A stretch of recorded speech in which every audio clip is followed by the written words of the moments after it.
क्या खूब कहते हैं, अंत ही प्रारंभ है, वासना ही मोह है, इच्छा ही लालच है, समझ ही ज्ञान है, अपेक्षा ही दुख है, एकांत ही सुख है। मनुष्य कर्म से महान होता है, ना कि जन्म से। आप महान हो तो अपने कर्म से, ना कि अपने जन्म से, और आगे भी आप महान होंगे तो अपने कर्म से। क्यों बड़े बुजुर्ग और अमीर लोगों की कुछ बातें होती है सामान्य। आइए हम दो भाइयों पर एक स्टोरी सुनाते हैं जो कि आपने अपने इर्द गिर्द ऐसे सिचुएशन को जरूर देखा होगा। हाय गाइस, मेरा नाम शिवम उपाध्याय एक बार फिर एक छोटी स्टोरी के साथ आप सभी के समक्ष हाजिर हूँ। यह कहानी है उस व्यक्ति की जो कि अपने घर में सबसे बड़ा है।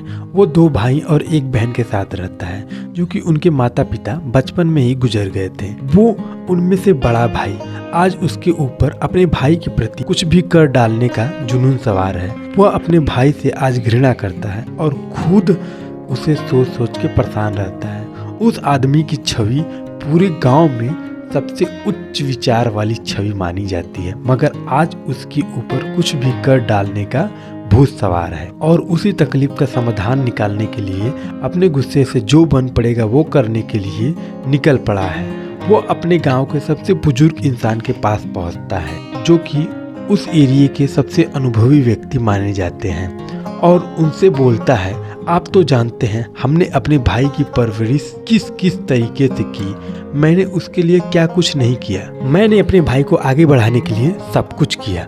उन्हें बचपन में कंधों पर खिलाने से लेकर के आज डॉक्टर बनाने तक का सफर मैंने पूरा किया, क्योंकि मेरे माता पिता बचपन में ही गुजर गए। और यहीं तक नहीं, हमने उसके लिए दिहाड़ी मजदूरी तक की, खेतों में बहुत देर देर तक काम किया, दिन रात एक किए उसके पढ़ाई को, उसके सपने को आगे बढ़ाने के लिए। उसे बीमार होने पे मैंने एक किडनी तक दे दी, बस ये सोचकर कि वो आगे बढ़ेगा। मेरी तो लाइफ खराब ही हो चुकी है, वो आगे बढ़ेगा तो मेरे गांव, मेरे परिवार का नाम रोशन करेगा और गांव की मदद करेगा। यहाँ तक कि उसके कॉलेज में उसे एक लड़की पसंद आ गई थी। उसने मुझे बताया, मैंने उससे उसकी शादी भी करा दी। उसी के कुछ साल बाद पैसे भेजना बंद कर दिए। बोला, भैया शहर में खर्च बढ़ गए हैं और मैंने एक फ्लैट खरीदा है, अभी लोन देने में कुछ दिक्कत आ रही है, आप गांव के मेरे हिस्से की जमीन बेचकर कुछ पैसे दे दो।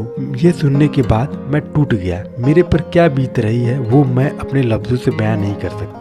मैं कुछ भी कर जाऊंगा, आप बस मुझे बताओ, हिम्मत दो और कुछ तरीके बताओ। बड़े बुजुर्ग उनसे कहते हैं, शांत हो जाइए, आप जरा सोचिए, आपके सेक्रीफाइस के आगे ये कुछ है क्या? आपने उसके लिए क्या कुछ नहीं किया। यहाँ तक कि वो जब बीमार हुआ था तो आपने उसके लिए किडनी तक दान दे दी थी, यह सोच के कि वो लाइफ में कुछ कर लेगा।